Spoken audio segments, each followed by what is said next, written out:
why does it happen? So in schools, I've talked about this a lot before, but we have like this culture of perfectionism where we have all these standards that we have to get right. There's a lot of tick boxing. Things have got to look a certain way. And so it makes us into perfectionists, and perfectionism is really not a great place to be. Exactly. Like that regret is this lingering feeling of I should have done it this way, or I felt I wasn't good enough to do it then, or maybe I wasn't worthy, or all these kind of things when it comes to even relationships or anything like that. But what can you do in this moment instead of sitting there worrying about what you didn't do? How about do it now? You can't go back and change that decision, but you can make a decision now to do the thing you didn't do then with something different or something better. Yeah, I really like that actually, because sometimes we can be a bit high stakes with it. Not only do we look back, but it's like, that was my only opportunity. And we can make opportunities. That's the other thing. We can make our own opportunities. We can go and seek our own opportunities if we decide that that's what we want to do. Yes. So what can we do? Why does it happen? So in schools, I've talked about this a lot before, but we have like this culture of perfectionism where we have all these standards that we have to get right. There's a lot of tick boxing. Things have got to look a certain way. And so it makes us into perfectionists, and perfectionism is really not a great place to be when you're trying to make change and when you're trying to move forward fast. Perfectionism keeps us stuck in overthinking patterns, and it can result in analysis paralysis, where we're so busy trying to get it right or second guess what is the right way to do things that we don't put any action in. Yeah, it can prevent us from moving forward. So just try it, just go for it, do it messy, and then fix it. You know what I mean? You learn every time you do it, so you get better every time you do it. So go for the messy part, and like messy is fun anyway. Yeah. Fear of judgment. So we can feel a little bit like we're under a microscope with all eyes on teachers, with parents, children misbehaving, and it's that it's very much, and I think rightly so, to some extent. We've got to take responsibility for how we show up in any kind of interaction with children, because we can, when you're tired, you can say a flippant comment, or you can give the wrong facial expression, and you can set a child on a spiral for the whole day, and that doesn't mean that you should berate yourself for doing those kinds of things. You're human at the end of the day, but it's about owning that and accepting that, if I'd just taken a few breaths first, perhaps that would have gone better. And it's not about blaming anyone. It's about problem solving, how that could have gone better, isn't it? Yeah. But we get observations, we get feedback, and it can feel very personal. I think I've said this before, what we need to remember is that whenever we get feedback, they're not supposed to just go, "You were amazing." That's not how it works, because we need to know how to get better to be able to grow. And so feedback that has constructive criticism in it, or tips for improvement, however you want to, call them, is essential for your professional development. And we know this, but still we can get our back up when we see that. And that's because often we're very stressed and we have low tolerance for people pointing out that we may not be perfect. So fear of judgment, not being indecisive as well. I was very indecisive about everything, needing other people to, I think sometimes we get asked to do something because it moves so fast in teaching. There'll be a new initiative and we'll be like, right, we want you to do this. And then, but there's not all the guidance there. So we're trying to stumble through it and do it the best we can, and eventually it comes together. It's like trial and error, but that time can feel quite unsettling, because you're like, I want to do it right. And I know I'm going to be told I'm doing it wrong, and it's not that you're doing it wrong, it's that they hadn't quite decided the best way to do it. Yeah. So we can often fear judgment as teachers. We care very deeply, so that can make us we can be very empathetic and very people, and that can result in being very people pleasing. Yeah. So burnout and mental fatigue as well. So whenever we burn out, if we're feeling depressed, or if we're feeling highly stressed, highly emotional, and that can be because of workload, but it could be because you're juggling a family or something that's going on, or maybe you've lost a family member or something. It doesn't just have to be school related, but whenever we're in situations where we have heightened emotions, heightened negative emotions like stress or grief, sadness, it's very hard to perform at your best, isn't it? Yeah, it's like you're in this kind of a brain fog. And like, I remember when I used to live unaware, I was suffering from anxiety and depression. It is like you're living in this dark cloud. So there is no opportunity. Well, you don't see opportunities. You don't see that you're good enough for opportunities. You see life in that same cycle over and over again, and you just don't see outside that dark cloud. It's very sad, like, but it's in becoming self-aware that you start to see through that cloud and see that there is more out there. And like was said before, we have a filter. So our brain has a filter, and because we can't process all the information, all the stimulation that we're getting from all our senses inside and outside our body, our reality is created in our mind based on what we what we expect. So for example, if your belief is that you never get any opportunities, then when somebody says something that's an opportunity, your brain will go, well, that's not relevant. I don't get opportunities. And that's definitely what happened to me. I just wouldn't see them, so it's also to do with our filter. Not in every case, but often it will be about our filter. We'll either be spending too long in the past where perhaps negative things have happened, or we don't expect opportunity. We expect hardship, I think, and I think that's a societal thing. We're taught that you have to work hard and everything's a struggle, and and then comparing ourselves to each other. You might not apply for things or see opportunities coming your way because in your mind you think there's 5 other people far better than you. Yeah. Or you might perceive decisions are made by who's mates with the head, or do you know what I mean?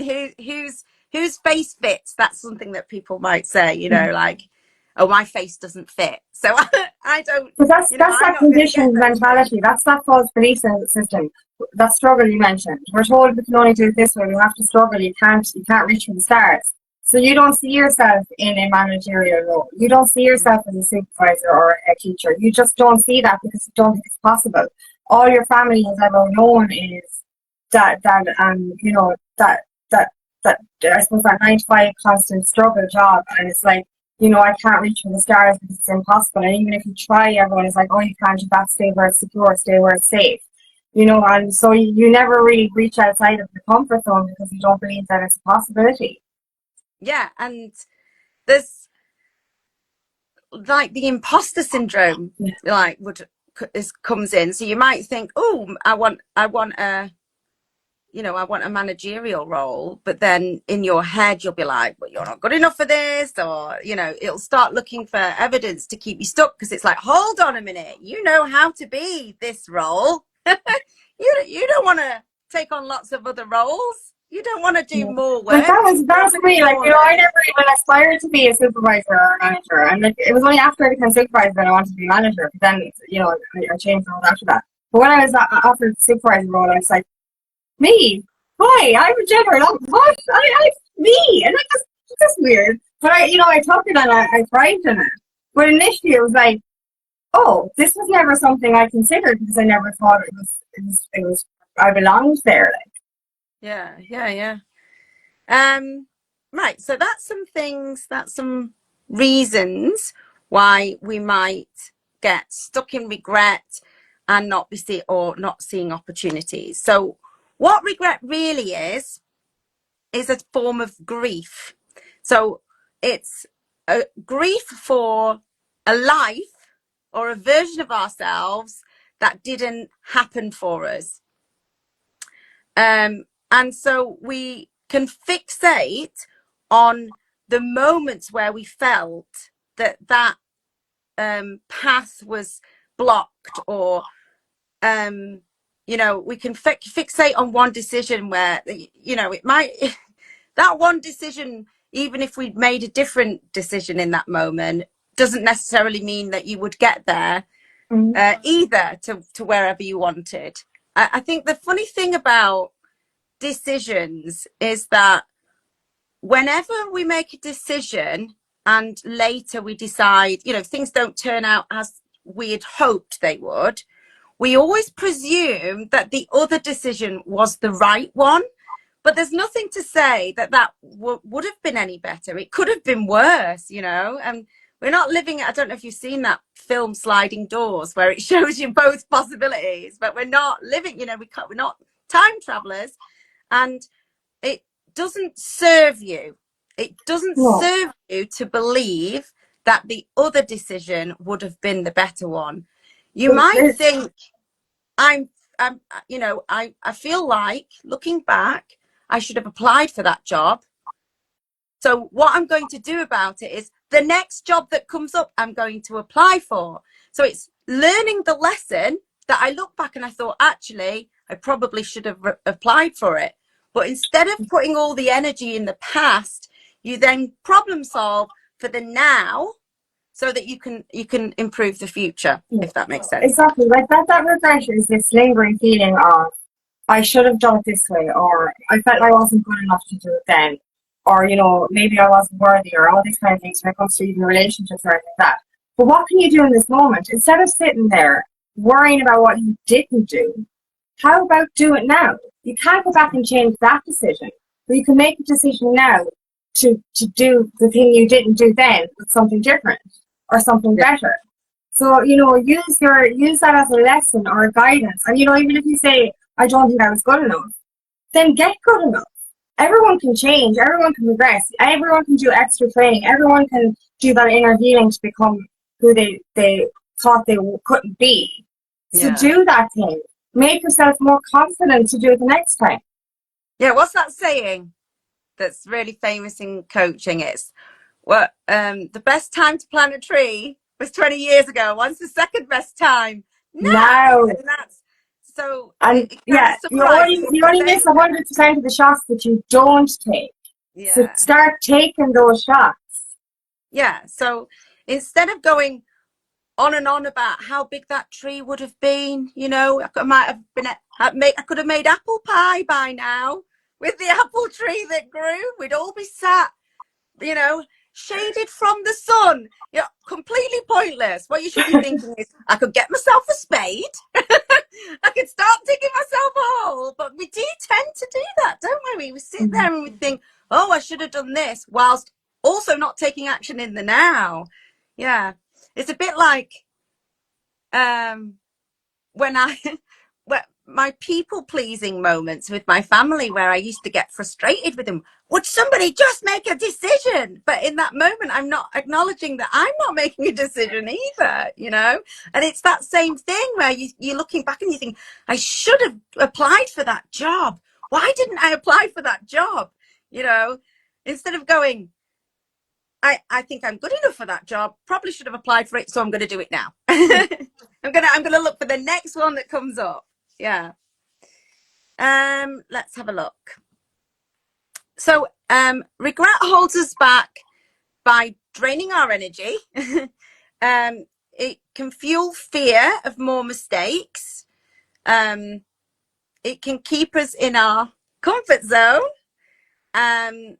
spiritually, it disconnects us from the now, which is really important, and our growth. It keeps us stuck in the past. It's like trying to drive. I like this little analogy. It's like trying to drive forward while staring in your rear view mirror. You can't see where you're going. You can't make sensible choices. You can't avoid the hazards either because you're too busy going, oh, what's behind me? Yeah. So how do we recognize opportunity in the moment?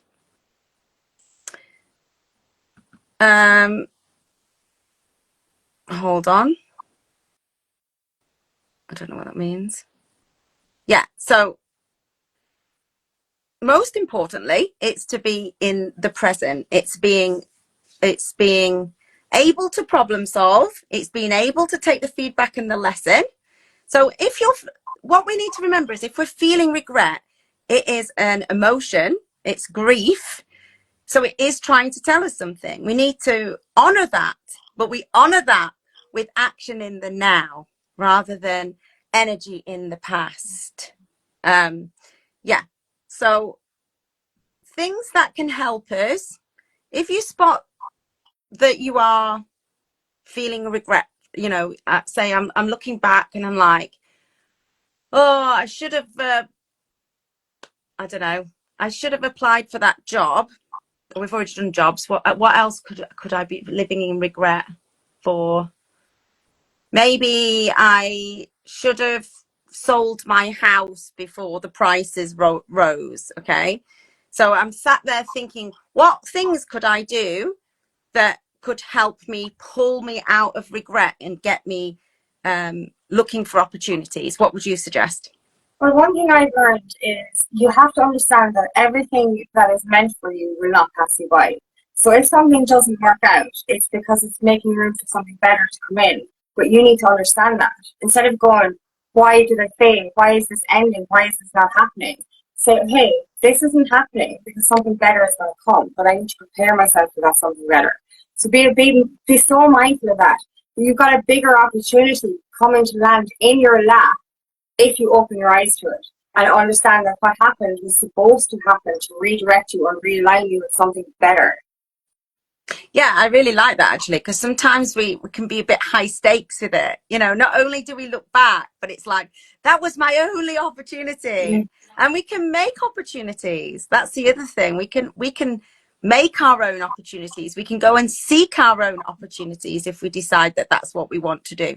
Yeah. So it's in life, as one door closes, three more open, and it's just like noticing that you didn't Well, stop clock the standing at door. the old door and banging your head against it. It's not going to open again. Look behind you. There's a vast array of opportunities right there. Yeah, and it's strange actually, because I honestly didn't see any opportunities. I would say, maybe I should have done that. Like a year later. Yeah, I probably should have done that. Looking back, but I never seem to have opportunity. And then I started meditating, and doors of opportunity. I remember I went to my kid's school because I was complaining about how he's being supported at the time when he first started in year 7, and the principal offered me a job. I mean, I turned it down, but even then, because I was early on my meditation journey, I just laughed at him. I was like, because I wasn't expecting an opportunity, and when I left, I was like, he was serious actually, and I just laughed at him. And I wouldn't have taken a job in the school where my son works, because I feel like that would compromise my ability to advocate for him. But yeah, then I spotted the opportunity a few minutes after.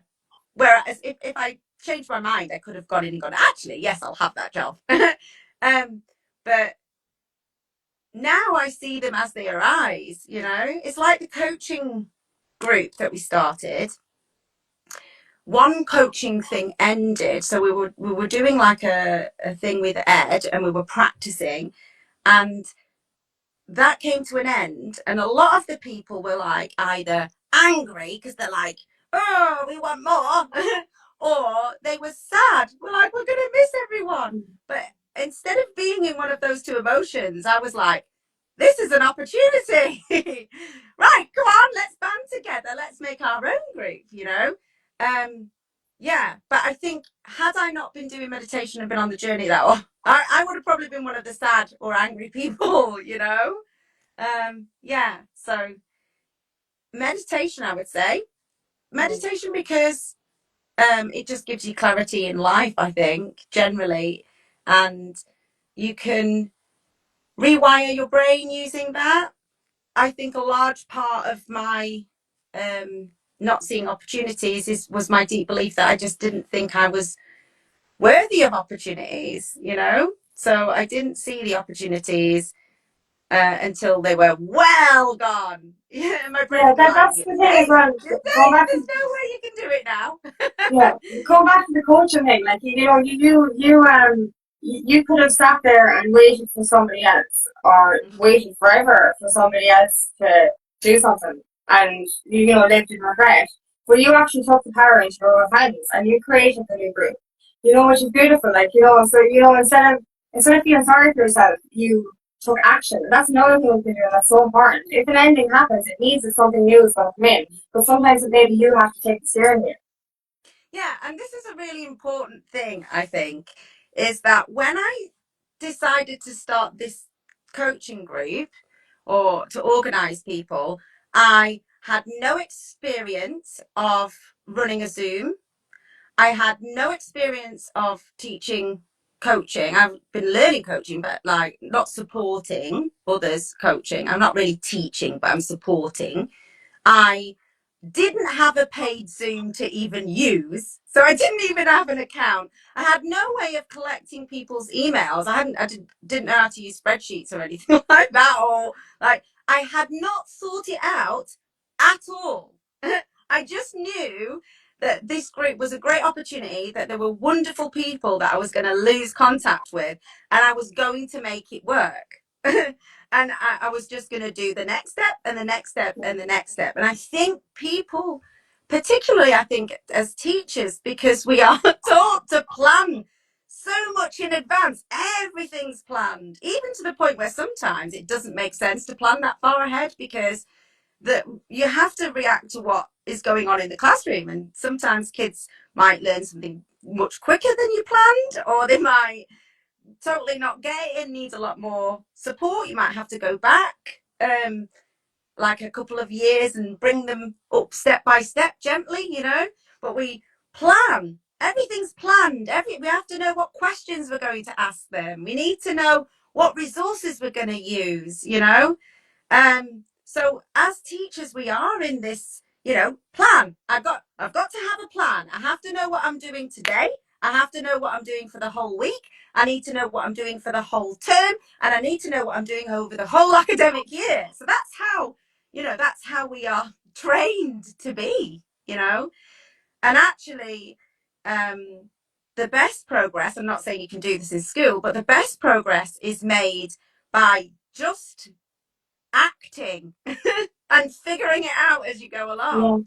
If okay. I'd sat back and thought, right, I need to find someone with a Zoom, and then I probably could do with like learning how to use the Zoom tools, or how I should structure it, and I could maybe do some training on how to sort out people's email addresses and contact them. But you know, I could have spent months not doing anything, and somebody else would have done it.